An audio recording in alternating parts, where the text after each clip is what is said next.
Rosin on her wrist, lies in the wings. Theaters don't sleep.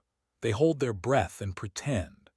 After the last ovation evaporates and the lobby eases out its perfume, the house switches languages. Day is gaffer tape and rehearsal calls, in-jokes shouted over a piano that believes in scales more than people.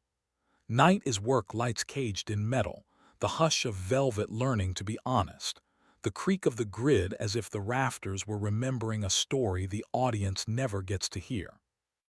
If you've never stood alone at a prompt desk at 2 in the morning and felt a stage breathe under your soles like a trained animal, you don't know how a city can fold itself into curtains and wait.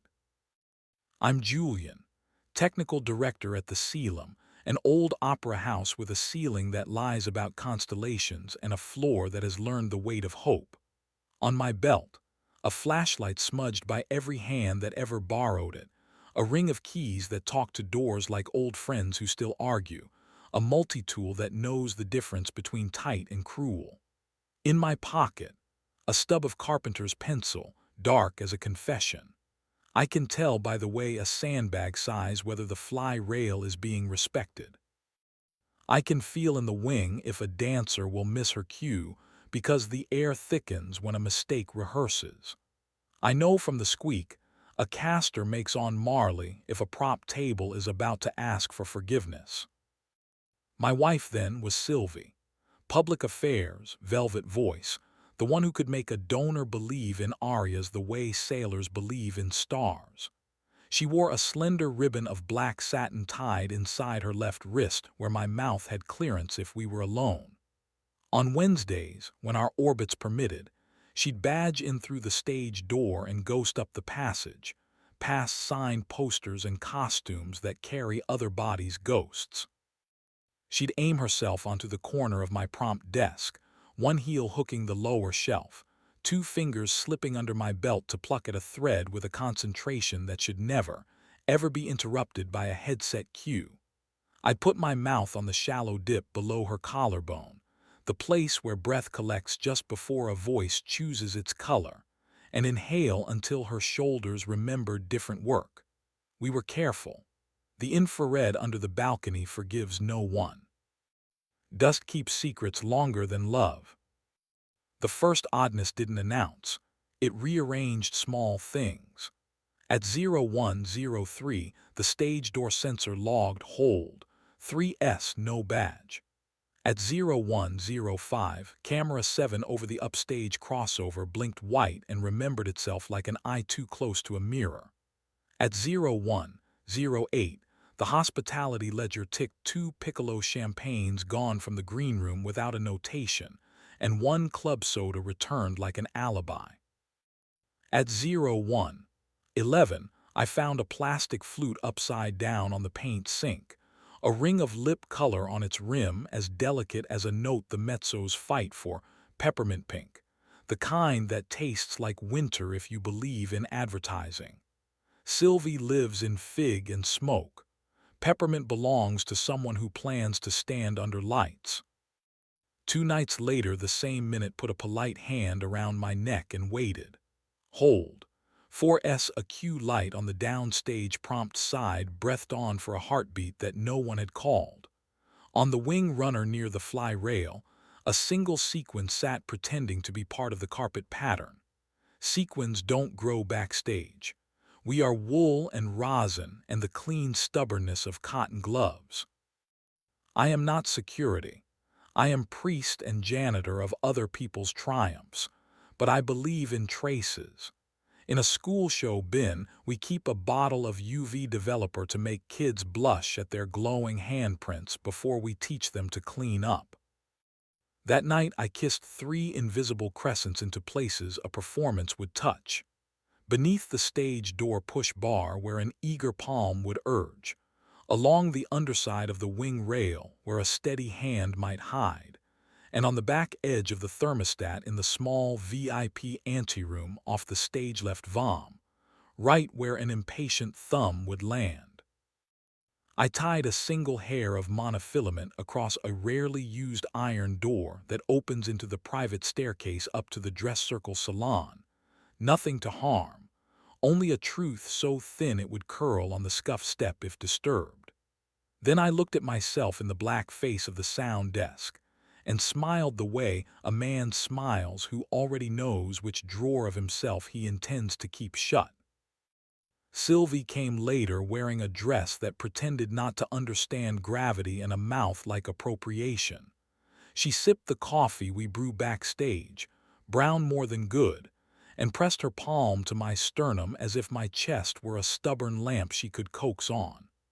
"Your house flirts," she said, not to me, "to the red velvet like water." "It dreams," I said. "I trap it in checklists." My hand found the side of her throat, greeting, not warrant. Her shoulders softened the way a plan does when it stops auditioning and starts. "We should have it," she said. "The conversation," I said, "because some nouns are handles." "Open," she placed the word between us like a prop glass we both had to carry. "Not chaos, not cruel, no one from your crew, no one who signs my checks. We say it before, not after, protection always. We remain first. Our bed is a border. The ceiling," her look took in ropes, dust, stars painted on plaster, "is sanctuary." I made a joke about being sacristan of splinters, and her mouth retired it without ceremony. We signed in skin. We meant it until we didn't. Morning returned my filament like a dead moth. Under black light the crescent smiled, door, rail, thermostat, exactly where human hope puts its hands. Under the leg of a rehearsal piano in the green room, a clear earbud tip slept like a small lie. Sylvie disciplines her hair with matte pins that never attend parties. Transparent belongs to a man who thinks being wired makes him interesting. His name arrived with a press kit and an air of inevitability. Gideon Hart, celebrity choreographer, new piece, wants after-hours romance for a behind-the-scenes segment. He had the handshake of someone who believes doors were invented to understand his angles. White sneakers that pronounced creative on our stage paint. "This building," he told his videographer, "is a cathedral for appetite." His eyes measured lines from the stage door to the salon staircase, the way a thief reads poetry and calls it planning. At home the kettle sang. Sylvie spread her fingers on the kitchen table like a lighting plot. "I used the word," she said. She didn't shrink. "I won't bring that into your walls again. Not here." "What time?" I asked, the man of logs and cues trying to wash a feeling with numbers. "It isn't the hour that cleans it," she said, and I admired and envied the accuracy. We lived 3 weeks like citizens of a fragile border. She told me before. I put the bottle of light back with the workshops.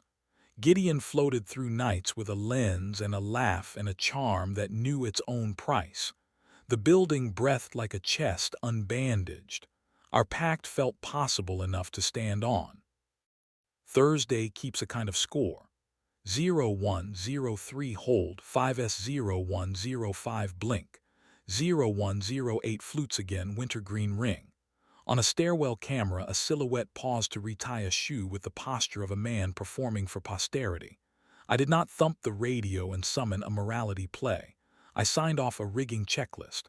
I adjusted a throw line. I told a flyman to drink water. I let my anger sit like a dog I didn't choose. It sat, badly but enough. We separated the way professionals do, without knocking over scenery. Sylvie took a one-bedroom above a florist where morning deliveries changed the weather. She took the singing kettle, leaving me our chipped mug. "Hate me clean," she said. "If you can't, file me under a drawer you don't open often." "I label well," I said, and for once the line wasn't a defense. Work stitched me with rope burn and patience. A props runner cried quiet tears over a broken antique fan. I showed her the trick with epoxy and calm. A violinist asked if the pit could be darker because sometimes grief plays better in shadows. I gave them an extra dimmer and told the console it was my idea. A dancer slipped on Marley during a quiet cue. The stage forgave, and I swept once more than necessary. She arrived with a pelican case, and a pencil stabbed through a braid, the way some saints wear arrows. Me was head rigger on a contract we couldn't say no to if we wanted the roof to keep believing in gravity. She smelled like clean metal and sleep postponed, and there was a small pale crescent scar on her left middle finger where a rail once mistook her hand for a lesson. She pressed her ear to a stubborn pulley and drummed the back of her fingernail until the cheap bearing confessed its fatigue. No force, she told the block. Respect. The block remembered manners. Everything worth keeping, I said, tilting the work light without being asked. When I handed over the driver, our fingers touched. The electricity went where it should. Our first kiss happened in the fly loft with the city moaning under us like an orchestra warming up. We had killed the work lights for inspection, honest enough, and left a single ghost light cupped in wire on the stage like a tiny faithful son. Me set her palm on my sternum with the accuracy of a woman checking a panel for heat. I put my mouth under her ear, the small republic where breath becomes language only when it means it, and the rig stayed square while we didn't. She kept her eyes open, not a dare, a gratitude. My hand found the side of her throat, hello, not proof. We stepped apart before any logger could decide we were data. We laughed like people who count for a living and chose not to count this. With me, precision learned warmth like a new scale. She likes my thumb on the pulse inside her wrist. She likes my refusal to rush even when the world wants to change scenes before the cue. She will swing astride my lap in the tiny glass office tucked behind the rail, blind down, cue lights dark, the stage thinking about tomorrow, and trace with a fingernail on my forearm the path from head block to arbor to batten, wiring a body back into belief. We wrote rules the building could bless, not in the salon. Not where a camera remembers better than we do. Yes, on the grid under our own weight and the weight of what we've promised. Yes, in the empty pit where the timpani dream. Yes, on the roof where the fake constellations have to compete with the real ones for once. If you came for revenge wearing righteousness like a tux, I'll waste your ticket. I could have printed logs and circled crescents and laid them on the desk of a director who loves the theater of discipline. I could have taught Gideon Hart the difference between allowed and invited. I could have asked Sylvie to learn the building's memory the way I know it. But an opera house is a sanctuary for other people's listening. The understudy who waits 3 seasons for one breath of center light needs the stage to keep its bargains. The old bass in the chorus who loves the smell of wood more than applause needs me to make the doors behave. Me prefers me smelling like lemon oil and patience, not victory. Sylvie and I learned how to talk like people who had never truly despised each other. She kept the contract to stage our winter gala, because she is excellent and I am not small. Sometimes she texts a picture of Basil pretending to be a tree. I send back a still from camera 12 at 4:02, empty stage, ghost light, dust falling like polite weather. Proud of you, she wrote the night I calmed a tenor who believed a curtain had betrayed him. I let the words land without trying to decide if they were an apology. Gideon still drifted through when sponsors needed content that looked like art. We crossed in the wing by the fire curtain. He lifted 2 fingers in a salute he'd practiced for reflective surfaces. "The night makes honest bodies," he said, trying the line on me like a costume. "The night remembers checklists," I said. "We all answer to something."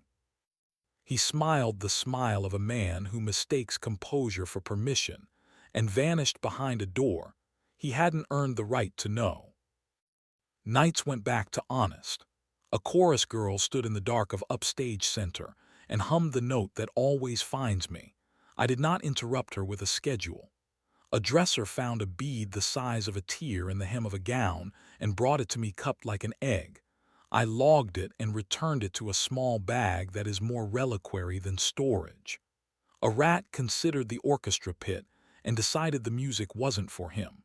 The building forgave another day of being looked at. Sometimes I wake on the narrow cot in my office at an hour my watch refuses to label. If me's shin lies across my thigh like a comma where the sentence needed breath, I set my hand along her throat and wait for that small, certain lift that means yes. The difference between an ending and a finish has a temperature. My palm reads it better than my mouth could brag about. Months after the bottle of light returned to the bin with the useful lies, the foundation hosted Night at the Ceilum, the gala where checks pretend to be arias. I wore black because black forgives uplighting. Sylvie stood beneath a tamed rig, hair shorter in the way decisions sometimes are. "Is she gentle?" she asked without saying me, because we finally learned how to offer names like gifts, not like weapons. "She's exact," I said, my liturgy's word for good, tenderness with a manual. "Be kind," she said, not a blessing, an instruction. We touched glasses of water because water keeps your hands honest and the champagne had other work. Near the model of the set, Gideon told a circle that art is a mirror and Night the courage to look. They tipped him with attention he'd already priced. Let him keep it. I had a rope to coil, a door to lock, a woman to meet on the grid where the dust moves like whether you can believe. Theaters don't do morals. They do cue stacks and safety checks and 1,000 small rituals designed to keep strangers from breaking on each other's stories.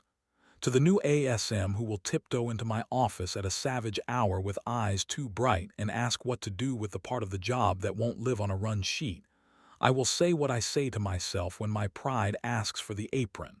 Log it, breathe, decide. Keep the sanctuary sacred. Don't teach the stage to carry your grievance. Keep evidence if you must. Refuse the robe. Remember the understudy in the wings. She won't wait for your forgiveness to find her light. Before dawn, I walk the deck like a hymn learned with feet. I run my palm along the rail of the fly gallery the way you pet an old dog who forgives slowness.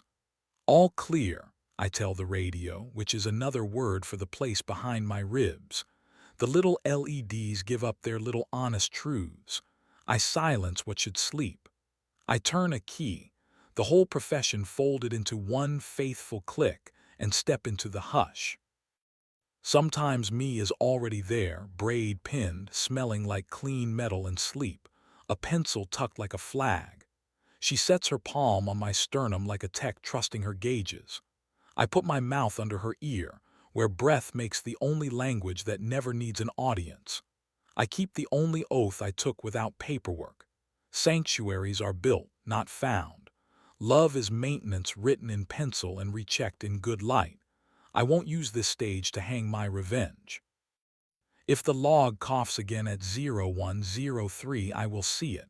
I will choose a drawer, the one with powder or the one where patience sleeps, coiled like rope, weight marked, ready. Lately I open, look close, and choose patience. It looks good on velvet. It keeps us upright. And when the city yawns the sun into our painted sky and the ghost light bows to the day crew, I go back to the prompt desk with rosin in my lungs, me's hand in mine, and the quiet certainty that tonight I carried the truth at the right speed.